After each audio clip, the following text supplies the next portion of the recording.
You're listening to eWorld.com.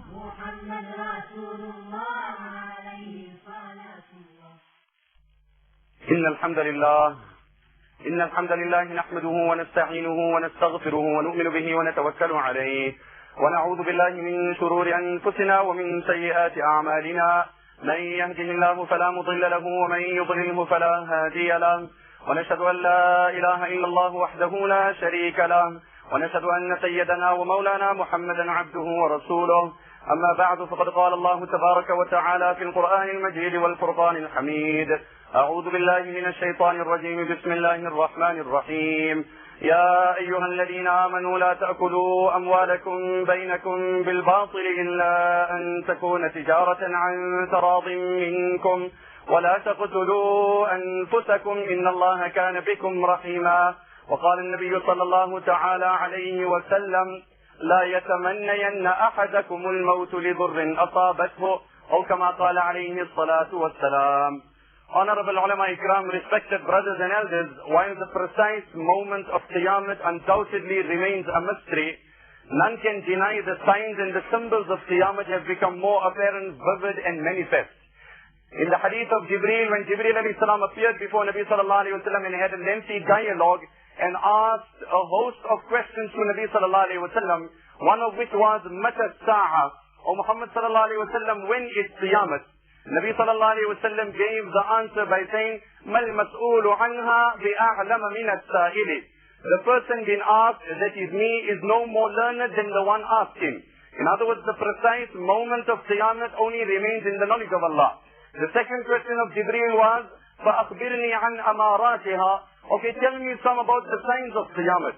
To which Nabi sallallahu alayhi wa sallam replied, أَنْ تَلِدَ الْأَمَةُ رَبَّتَهَا. When a slave girl will give birth to her mistress. وَأَنْ تَرَى الْحُفَاةَ الْعُرَاةَ الْعَالَةَ رِعَاءَ الشَّاءِ يَتَطَاوَلُونَ فِي الْبُنْيَانِ. And when people who lack respect and honor and dignity will suddenly amass wealth and put up high buildings and enjoy great privileges.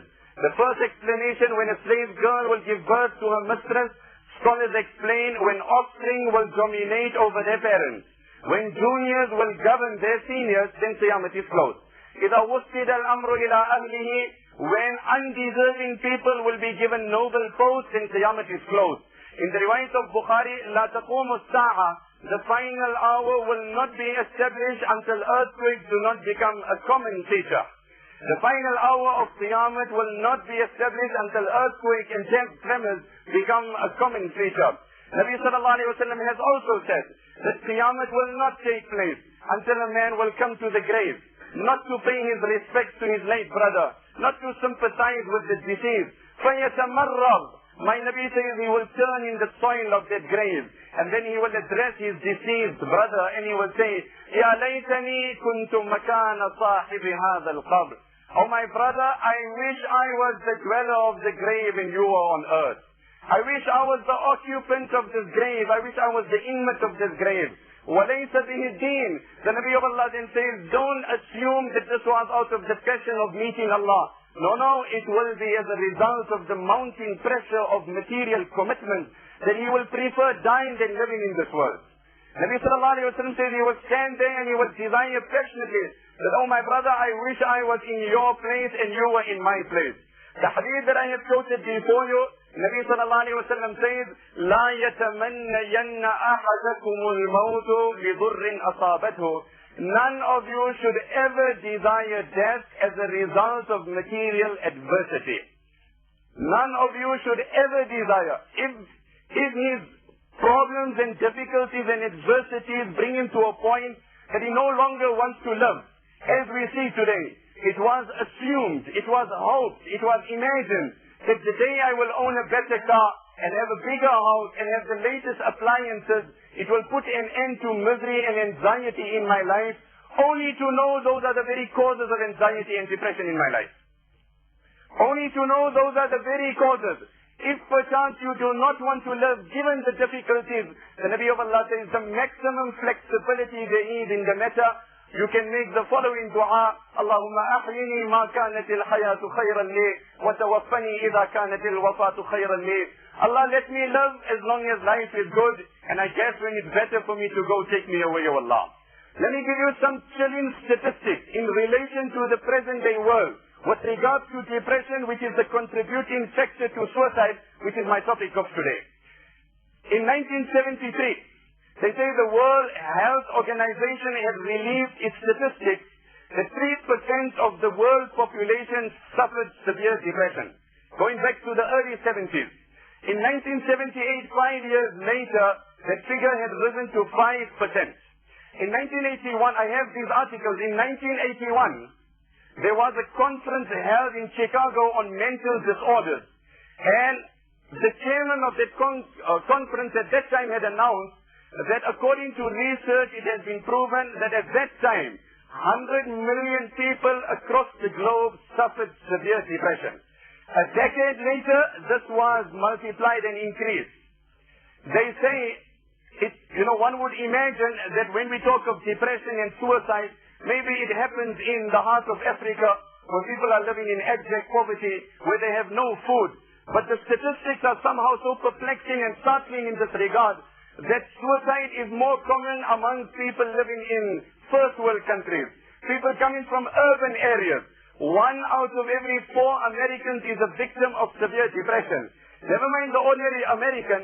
There was a report that leaked out regarding the former president, one of the former presidents of the United States, and to be explicit regarding Ronald Reagan, that in the latter part of his life after 70s, he had become a victim of immense depression.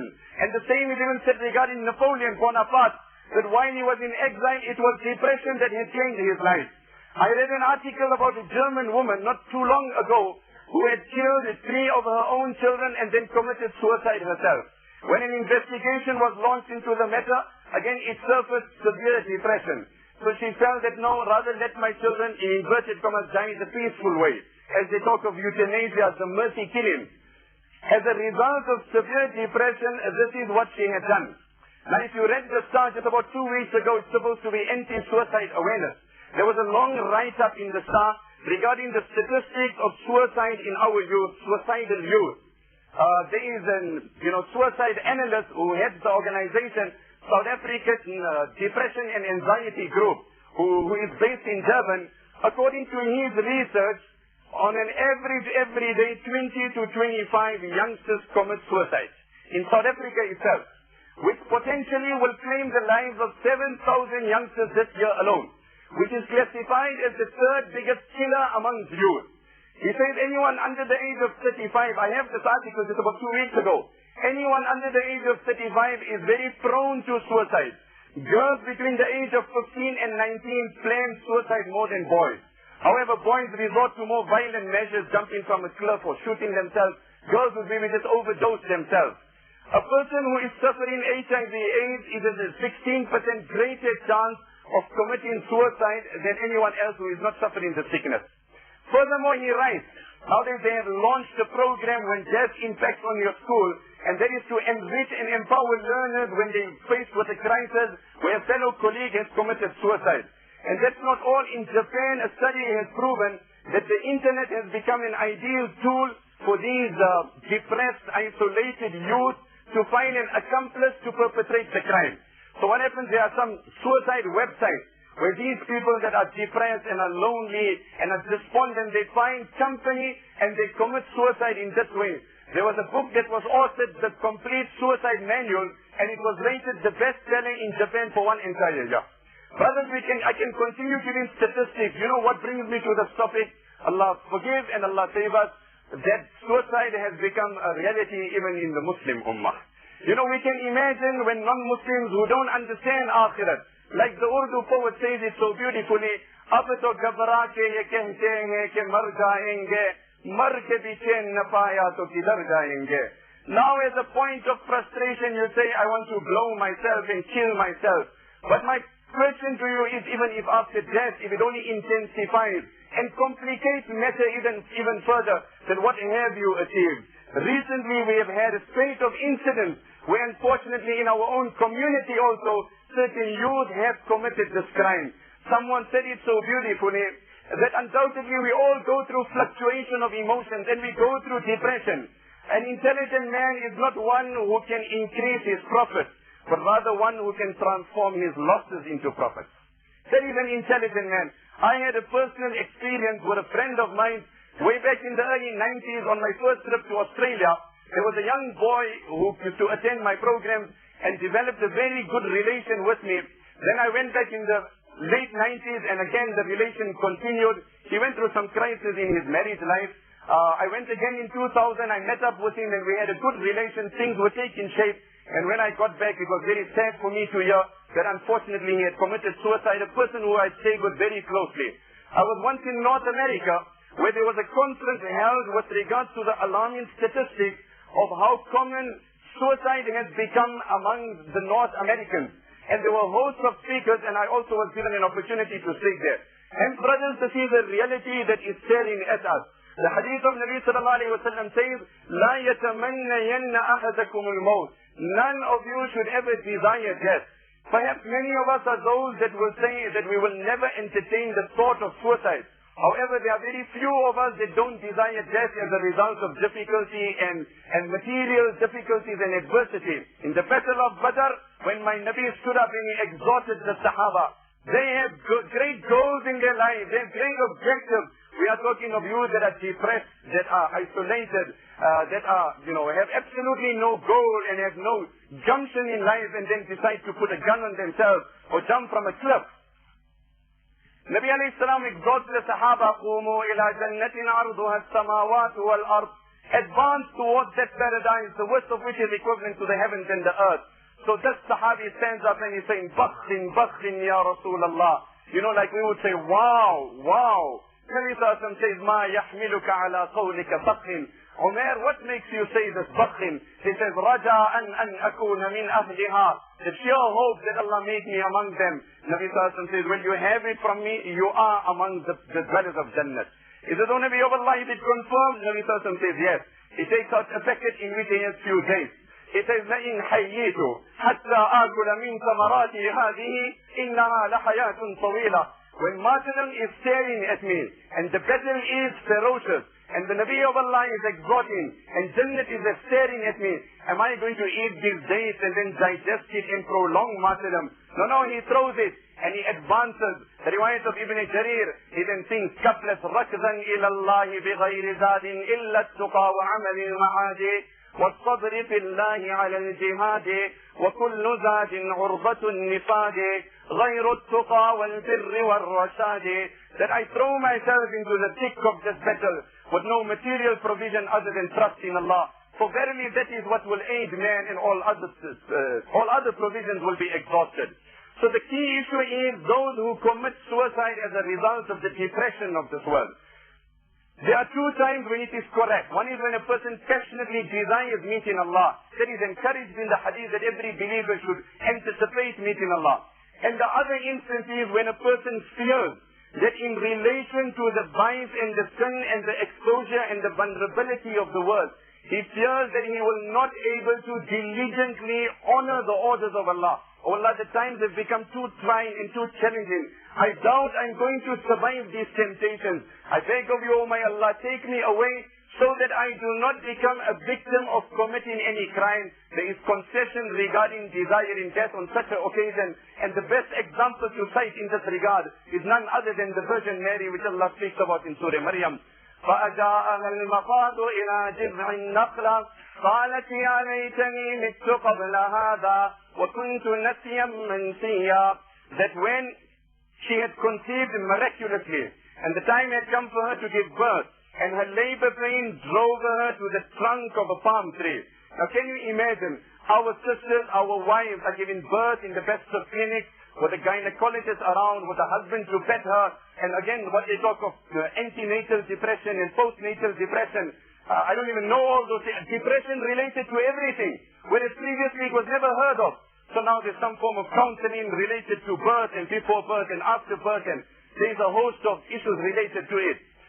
Imagine this woman isolated, alone, in a place called Baytul Laham, which they refer to as Bethlehem, somehow north of Baytul Muqaddas, approximately 8 kilometers. and she's sitting there, and at that time she feared that the accusations of people against her, that you have committed a crime of zina, you're an adulteress, you're an immoral woman. So she said this here in a moment of desperation, يَا لَيْتَنِي مِتُّ قَبْلَ هَذَا وَكُنْتُ نَسْيًا مَنْسِيًّا. Oh Allah, I don't know if I will live up to honor and resist adequately these accusations. I wish I had died many, many years ago. And I guess people had forgotten me. Nay, I wish they had also forgotten the fact that they had forgotten me. So at this juncture it was correct. Scholars write the permissibility was in relation to the fact that she was afraid she was not able to resist it. However, as a result of material depression, it is not correct to entertain the thought of death, never mind to commit suicide. Let me take you through a few ahadith of Nabi sallallahu alayhi wa sallam to give you a glimpse of the severity of this crime. May Allah save one and all. Imam Muslim makes mention of it in first volume Kitabul Iman. Nabi Kareem sallallahu alayhi wa sallam says, Man qatala nafsahu bihadidatin. That person who commits suicide with any steel object, فَحَدِيدَتُهُ فِي يَدِهِ. That knife will be given back to him after he dies. يَتَوَجَّأُ بِهَا فِي بَطْنِهِ فِي نَارِ جَهَنَّمْ. He will continue stabbing himself, suffering the agony of death, but he will never die. How long? خَالِدًا مُخَلَّدًا فِيهَا أَبَدًا. He will dwell there for eternity, never to come out. These are the words of the hadith. Nabi Sallallahu Alaihi Wasallam says, then second one, وَمَنْ شَرِبَ سَمًّا. That person who takes poison. Today, how many youth drug themselves? I mean, the very symptoms of these drugs is, when a person experiences withdrawal symptoms, is the crave of suicide. Those are one of the first symptoms that would manifest in such a person. Nabi alayhi salam says, وَمَنْ شَرِبَ سَمًّا. Whoever takes any poison or overdoses himself, فَهُوَ يَتَحَسَّاهُ فِي نَارِ جَهَنَّمْ. He or she will continue drinking that poison, remaining in Jahannam forever and ever, suffering the agony of death without dying. You know, just to digress for a second, Allah speaks about the severity of the torment of the dweller of Jahannam. يَتَجَرَّعُهُ وَلَا يَكَادُ يُسِيغُهُ وَيَأْتِيهِ الْمَوْتُ مِنْ كُلِّ مَكَانٍ وَمَا هُوَ بِمَيِّتٍ. Allah says that when they will be in severe thirst, they will be made to drink the blood and the pus from the organs of their body. It will not be palatable, hence they cannot drink it. But the thirst will compel them for a liquid. يَتَجَرَّعُهُ. He will try and swallow it. وَلَا يَكَادُ يُسِيغُهُ. But it will not go beyond his throat. وَيَأْتِيهِ الْمَوْتُ مِنْ كُلِّ مَكَانٍ. The severity of death will approach him from every angle. وَمَا هُوَ بِمَيِّتٍ. But he will never die. Can we imagine the severity? Furthermore, Nabi alayhi salam says, وَمَنْ تَرَدَّى مِنْ جَبَلٍ. That person who jumps from a cliff, فَقَتَلَ نَفْسَهُ, and then kills himself, فَهُوَ يَتَرَدَّى فِي نَارِ جَهَنَّمْ. He will continue dropping in the depths of Jahannam, suffering the agony of death, but he will never die. That's the first hadith. Although scholars say that it is held in relation to other quotations, that because this man believed in Allah, he will not live in Jahannam for eternity, and ultimately Allah will relieve him and free him from Jahannam. But the fact remains that the text of the hadith denotes the word eternity, that is sufficient to deter every sane-minded human and every sane-minded Muslim. Second part of the hadith, Nabi sallallahu alayhi wa sallam says, كَانَ رَجُلٌ مِمَّنْ كَانَ قَبْلَكُمْ. In Muslim Sharif, there was a person in the previous nation who was diagnosed with some sickness. خرجت به طرحة. A certain boil, an ulcer that shot out on his body. The pain became very difficult for him. In relation to euthanasia, mercy killing. And this person could no longer bear it patiently. He found the pain to be very, very challenging upon himself. فَأَخَذَ سَهْمًا مِنْ كِنَانَتِهِ. Nabi sallallahu alayhi wa sallam says he took out an arrow from his quiver. فَنَكَلَهَا. And he started interfering with that wound and that cut and that sore, deliberately to induce death upon himself. In the riwayat of Bukhari, فَلَمْ يَرْقَعْ الدَّمْ. The blood started flowing profusely, which ultimately claimed his life. Allah then said, بَادَرَنِي عَبْدِي بِنَفْسِهِ حَرَّمْتُ عَلَيْهِ الْجَنَّةِ. My servant decided when he wants to die, then I will decide there's no Jannat for him. My servant decided when he wants to die, I have decided there's no Jannat for him. The next hadith also in Muslim Sharif and in Bukhari. I can quote to you quotation upon quotation. What a complete faith Allah has favored us with. Abu Hurairah radiallahu anhu says, one riwayat Sahih ibn Sa'ad al-Sa'idi radiallahu anhu says, we were with the Nabi of Allah sallallahu alayhi wa sallam. One riwayat suggests Khaybar, one riwayat suggests Hunayn. فلما مال رسول الله صلى الله عليه وسلم إلى عسكره ومال المشركون إلى عسكرهم, as the battle enraged and it commenced and people took their strategic positions. وفي أصحاب النبي صلى الله عليه وسلم, I can still remember very clearly, very explicitly, there was one person in the companions of Nabi صلى الله عليه وسلم, لا يدع لهم شاذة ولا فاذة إلا اتبعها يضربها بسيفه, who fought very vehemently, very fiercely. Anyone who came before him, he would behead him. To such an extent that the general Sahaba admired him and said, ما أجزأ منا اليوم أحد كما أجزأ فلان. None has displayed the vigor and the enthusiasm of this man. Look at how confident he is. Look at how many people have died at his hands. Nabi alayhi salam overheard the comment in the midst of the battle. He said, listen, while this remains your option, let me tell you what is my viewpoint. Ama innahu min ahli nar. That very man is destined for the hellfire. فَكَادَ بَعْضُ الْمُسْلِمِينَ أَنْ يَرْتَابْ. There was a sense of silence. That a man who's fighting on our side against the infidels, contributing to the condition of the Muslims, yet the Nabi of Allah turns around and says that he is in Jahannam. One Sahabi says, I came from the rear and I said, أَنَا صَاحِبُهُ أَبَدًا. I'm going to follow this man. I can definitely say something very strange is going to be the outcome of this man. His apparent situation indicates the noblest form of contribution. On the other hand, the Nabi of Allah makes a statement that this man is destined for hell. So I'm just going to wait and see which way his faith takes him. So anyway, I started following him. كُلَّمَا وَقَفَ وَقَفَ كُلَّمَا أَسْرَعَ أَسْرَعَ. When he advanced, I also advanced. When he paused, I paused. I said, I want to see what is the outcome of this man. You know, apparently what happens and what is the reality. And suddenly an arrow came from the rear and struck him. When it struck him from the rear, the pain became unbearable.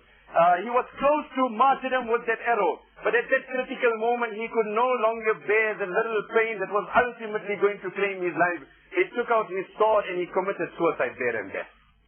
This Sahabi came running to Nabi alayhi salam. He said, Ashhadu annaka Rasulullah. Once again, Allah gives us an opportunity to renew our faith that you are the true Nabi of Allah. Within minutes, Allah has proved the authenticity of your words. Nabi alayhi salam said, وَمَا ذَاكَ? What's the matter? He said, الرَّجُلُ الَّذِي ذَكَرْتَ عَانِفًا.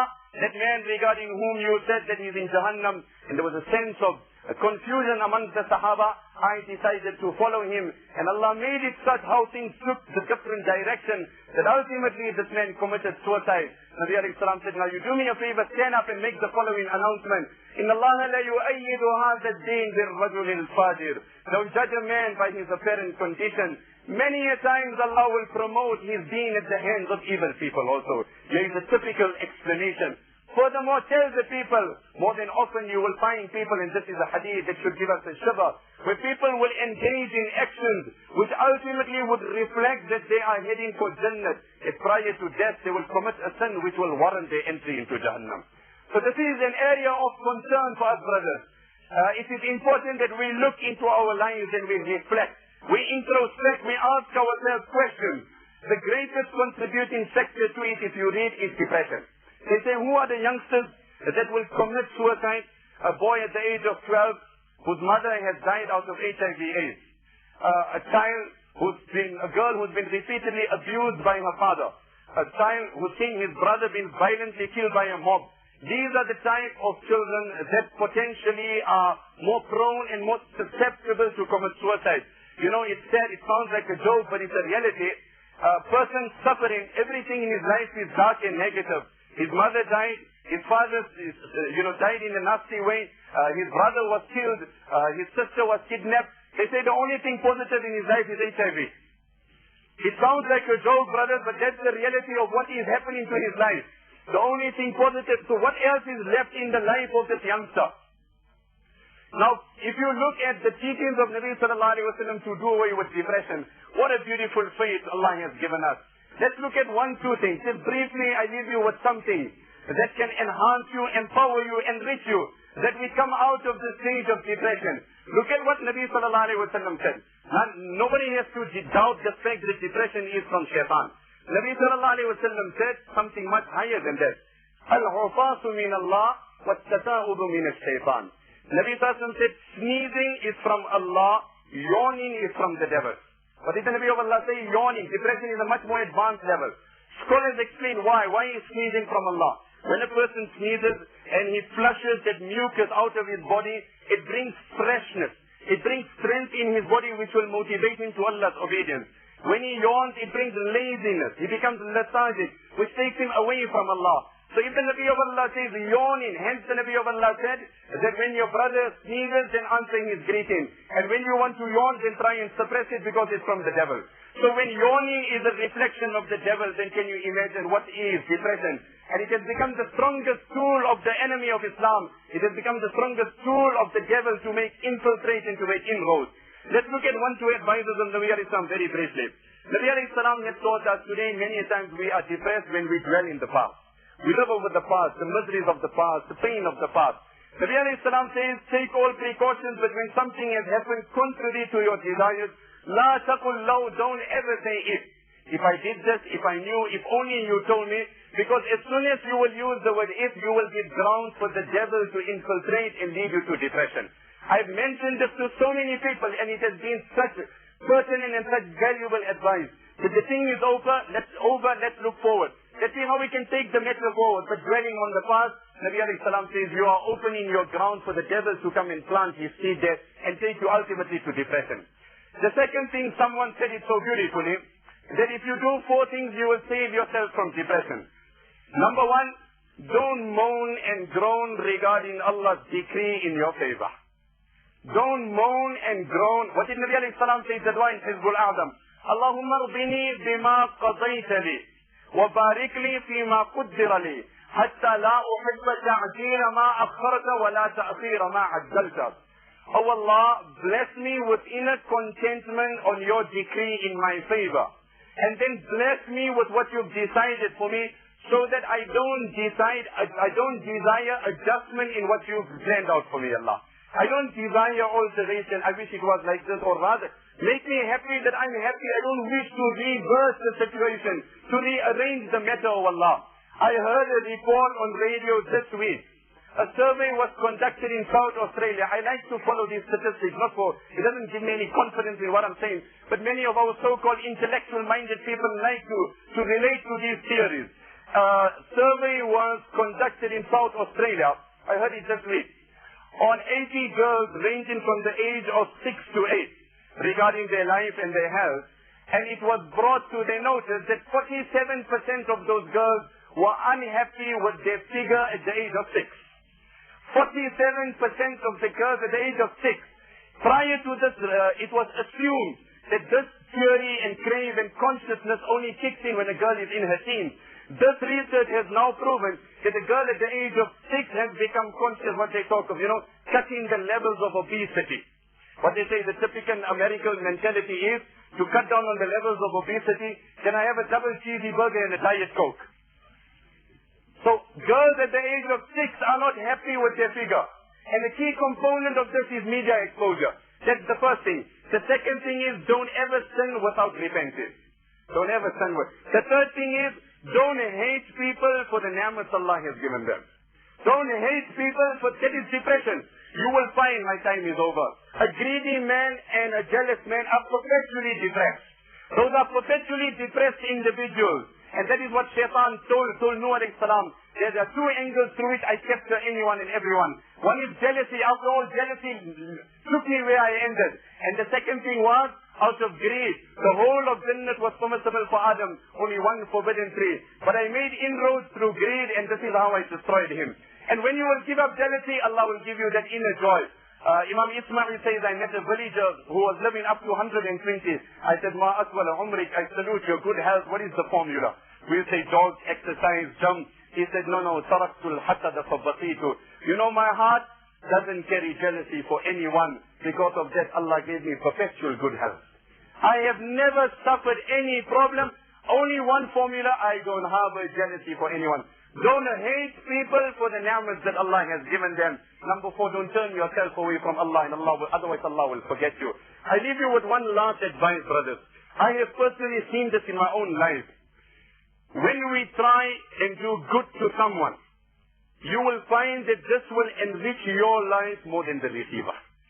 It will benefit the benefactor more than the receiver. It is time we stop waiting for favors to be done to us and we start showing favors to others. Before it will benefit that man, I swear by Allah, it will make you feel nice. You will sigh with joy.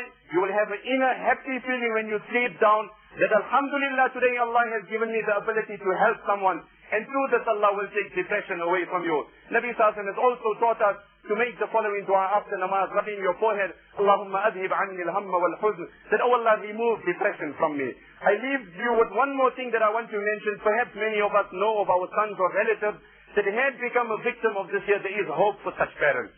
Let us not close the doors upon such parents. My message is, don't commit suicide. For those of us whose children have died this way, it is our belief that he is still a Muslim according to the riwayat of Muslim Sharif. His janazah namaz will be performed and he will be buried in the Muslim cemetery. For those parents who had unforeseen circumstances, the doors of mercy are open. Allah is forgiving. Make dua to Allah and give sadaqah, and we hope that this inshallah will help the situation of your son. We make dua to the Almighty Allah to save us from an unpleasant death and save us with a blessed death in a manner that we are happy to meet him. Wa akhiru da'wana alhamdulillahi rabbil alamin.